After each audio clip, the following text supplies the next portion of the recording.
Hello नमस्कार भाई सभी को। पिछले वीडियो में हमारे 65 तक क्वेश्चन हो गए थे। अभी हम इसमें से 66 नंबर से कंटिन्यू करेंगे। ठीक है, तो अगर आपने पिछली वीडियो नहीं देखी है तो आप उसको देख सकते हैं। ठीक है, तो 66वां क्वेश्चन है, निम्नलिखित में से विचार करके सही का पता लगाना कौन सा सही है इसमें। डी का ऑप्शन, तो इसका उत्तर है भाई सी। ए और बी दोनों सही है। बराक नदी मणिपुर और मिजोरम में बहती है, तो ये ठीक है। पटकाई बूम नागा पहाड़ियाँ और लुसाई पहाड़ियाँ जो कि झूम कृषि करने वाले जनजाति समूह के द्वारा अवशासित है। ठीक है, तो ये भी ठीक है, दोनों ठीक है। तो इसका उत्तर सी है भाई। बराक नदी का उद्भव मणिपुर के लियाई कुलेन गांव से होता है और इसकी लंबाई 900 किलोमीटर है।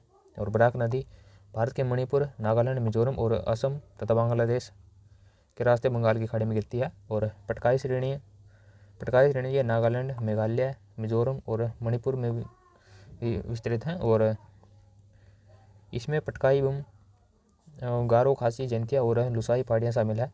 यहाँ पर झूम खेती की जाती है। ठीक है, तो ये इसका उत्तर भाई सी है।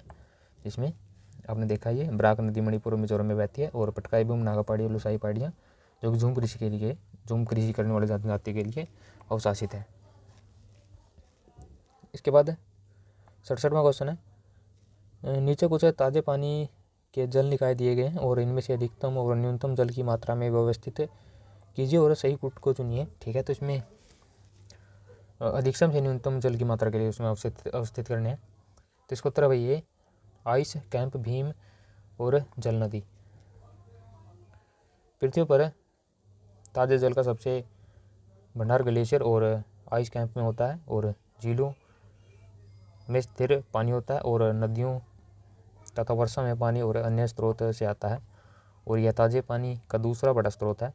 और नदियों में पानी लगातार बहता रहता है और इसमें से जल की मात्रा कम होती है। ठीक है, तो इसमें पहले नदी होगा, फिर जल, भीम, फिर कैंप, फिर आइस। ठीक है, ये होगा। तो इसका उत्तर 68वां भाई क्वेश्चन है भाई, कासनोटी और कृष्णावरी धारा राजस्थान की पहाड़ियों से निकलती है, तो ये बताना कहाँ से निकलती है। ठीक है, तो इसका उत्तर भाई ये मोरनी पहाड़ी से निकलती है।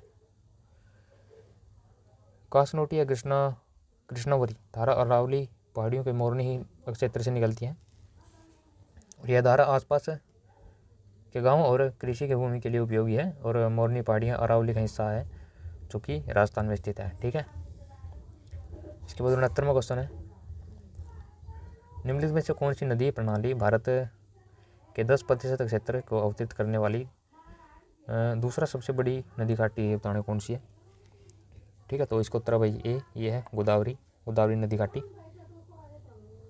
भारत में गंगा के बाद दूसरी सबसे बड़ी जो नदी घाटी है वो गोदावरी नदी प्रणाली है और यह नदी महाराष्ट्र के नासिक जिले से त्र्यंबकेश्वर के पास सह्याद्री में निकलती है और पश्चिमी घाट से पूर्वी घाट तक दक्कन के पठार में बहती है और इसकी कुल लंबाई 1465 किलोमीटर है। और गोदावरी नदी प्रणाली भारत के 10% क्षेत्र को अवतरित करती है।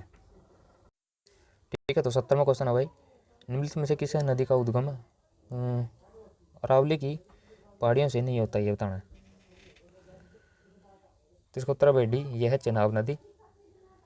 चेनाब नदी का उद्गम हिमाचल प्रदेश के लाहौल स्पीति जिले के लाहुल के बाड़ा लचला दर्रे से दोनों ओर से चंदर और आगा नामक दो नदियों के रूप में होता है। ठीक है, तो दोनों ओर से चंदर और आगा नामक दो नदियों के रूप में होता है और यह दोनों नदी केलांग के निकट तंडी में मिलती है। और जबकि साहिब, बेड़च और तथा दोहा नदी का उद्गम अरावली पहाड़ियों से होता है। इसके बाद नेक्स्ट 71वां है, बंगाल की खाड़ी में जल की निम्न लवणता के कारण होती है। ठीक है, तो ये निम्न जो लवणता है ये किसके कारण होती है बताना। तो इसको उत्तर है डी, नदी के जल के अंतःप्रवण के कारण। नदियों के जल के अंतःप्रवण और पानी के प्रवाह के कारण बंगाल की खाड़ी में जल की कम लवणता की प्रवृत्ति देखी जाती है। और बंगाल की खाड़ी में गंगा, ब्रह्मपुत्र, मेघना, गोदावरी, कृष्णा, कावेरी और इसकी प्रमुख जो नदियां हैं ये अपना जल इसमें गिराती हैं। ठीक है, ठीक है, बस 70वां क्वेश्चन है। 70वां क्वेश्चन है, निम्नलिखित में से किस नदी का उद्गम अरावली की पहाड़ियों से नहीं होता, ये बताना है। ठीक है, इसको उत्तर बेटी चेनाब नदी। इनका अरावली की पहाड़ी से नहीं होता है। बाकी साहिबी नदी, दोहन नदी और बैडर नदी अरावली नदी से अरावली पहाड़ी से निकलती है। ठीक है। चेनाब नदी का उद्गम हिमाचल प्रदेश के लाहौल स्पीति जिले के पास लाहौर के बाड़ालाचला दर्रे से होता है। दोनों ओर से चंद्र और आगा दो नदी हैं इनके रूप में होता है। और ये दोनों नदी केलांग के निकट तंडी में मिलती है, और जबकि साहिब, बैडच और दोहन नदी का उद्गम अरावली पहाड़ियों से होता है। इसके बाद नेक्स्ट है बंगाल की खाड़ी में जल की निम्न लवणता बताना, ये किसके कारण होती है। इसको उत्तर बेडी नदी के जल अंतःप्रवण के कारण, नदी के प्रवाह के कारण बंगाल की खाड़ी के जल की कम लवणता होती है। और इसमें बंगाल की खाड़ी में गंगा, ब्रह्मपुत्र और मेघना, गोदावरी, कृष्णा, कावेरी और ये आदि जो नदियाँ हैं इनका ये जल अपना गिराती है उसके अंदर। ठीक है। इसके बाद 72 में है घग्गर हगरा नदी घाटी को दो भागों में बांटा गया, और जहाँ पर उच्चतर क्षेत्र और जहाँ वर्षा में बाढ़ग्रस्त नहीं होता, तो ये बताना कौन सा क्षेत्र है ये।